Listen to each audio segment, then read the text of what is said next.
আপনারা জানেন যে হাড়োয়াতে যে লড়াই চলেছে সেই লড়াই কিন্তু হাড্ডাহাড্ডি লড়াই। আর সেই লড়াইয়ের মাঝে একদিকে তৃণমূলের ভিতরে গোষ্ঠীদ্বন্দ্ব, অপরদিকে আইএসএফ এরও গোষ্ঠীদ্বন্দ্ব এবং তৃণমূলের উপরে নিঃশ্বাস ফেলছিল কিন্তু এই আইএসএফ। হাড়োয়ার মানুষ তুঙ্গে ছিল, কারণ ভোট হয়ে গেছে কিন্তু সেই গণনা নিয়ে। আর আজ সেই গণনা হয়েছে। হাড়োয়ার মানুষের প্রশ্ন হচ্ছে যে গণনায় কে কতটা ভোট পেল। আর আজকে আমরা আলোচনা করব আপনাদের সঙ্গে হাড়োয়াতে যে 9টা প্রার্থীর মধ্যে ভোট হয়েছে গত 13 তারিখে, আজ তার ভোট গণনা হয়েছে, কে কতটা ভোট পেয়েছে তা নিয়ে আপনাদের সামনে আজকে আলোচনা করব। ততক্ষণ আপনারা সঙ্গে থাকুন আইপিএন বাংলা। যারা ইউটিউবে দেখছেন অবশ্যই ইউটিউবটাকে সাবস্ক্রাইব করুন, যারা ফেসবুকে দেখছেন ফেসবুকে ফলো করে রাখুন, কারণ সবার আগে আমাদের আপডেট পেতে।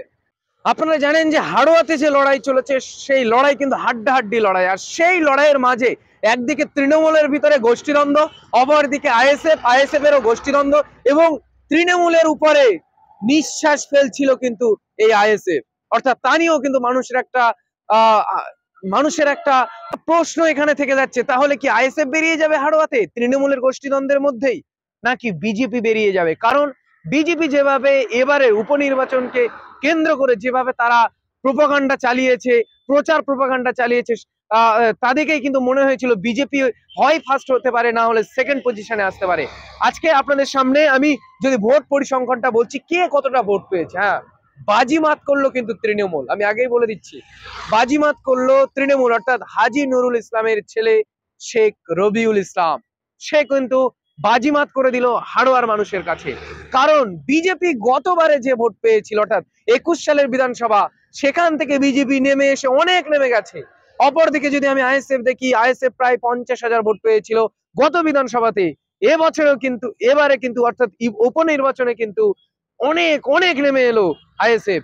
কতটা করে ভোট পেল আমি পরিসংখ্যান আপনাদের সামনে শো করাচ্ছি একদিকে ক্যামেরায়, অপরদিকে দেখুন তৃণমূল কংগ্রেস, সেখানে হাজী নুরুল ইসলামের ছেলে সেখানে কিন্তু ভোট পেয়েছে 1,57,072টা ভোট।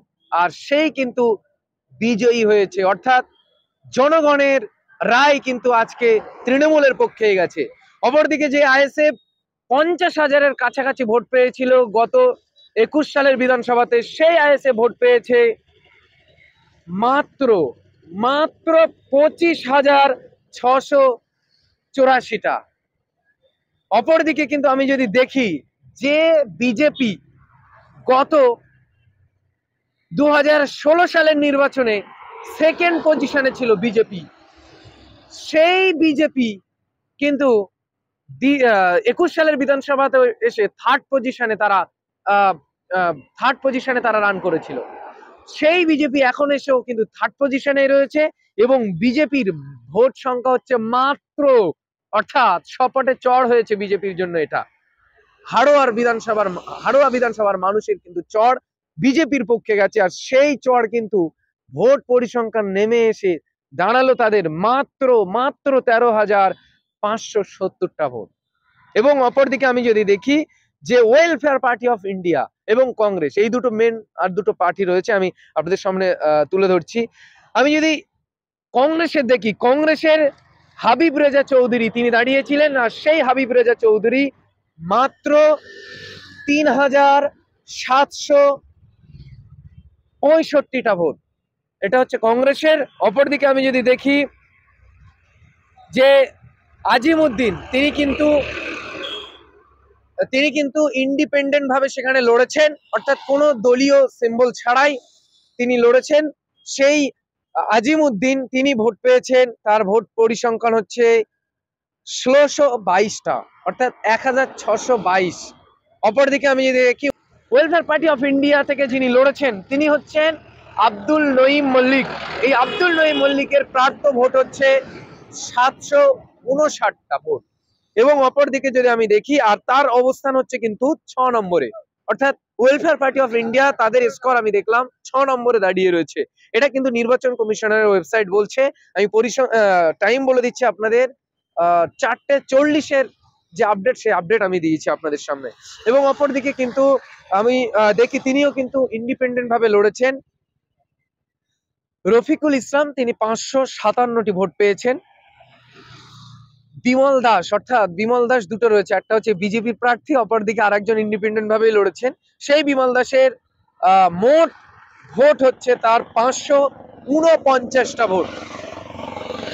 অপরদিকে আমি যদি দেখি নওশাদ, নওশাদ আলী, এমডি নওশাদ আলী, তার ভোট প্রাপ্ত হচ্ছে, তিনিও ইন্ডিপেন্ডেন্ট ভাবে লড়েছেন, তার ভোট প্রাপ্ত হচ্ছে 359টা ভোট।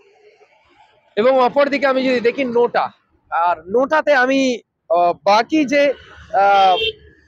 যে তিনটে ইন্ডিপেন্ডেন্ট ভাবে যারা লড়েছেন তাদের পরেই আমি যদি দেখি নোটাতে পড়েছে 1027টা ভোট। এটা নোটার পরিসংখ্যান বলছে, অর্থাৎ নোটাতে একটু বেশি গেল যারা নির্দল হয়ে লড়েছে।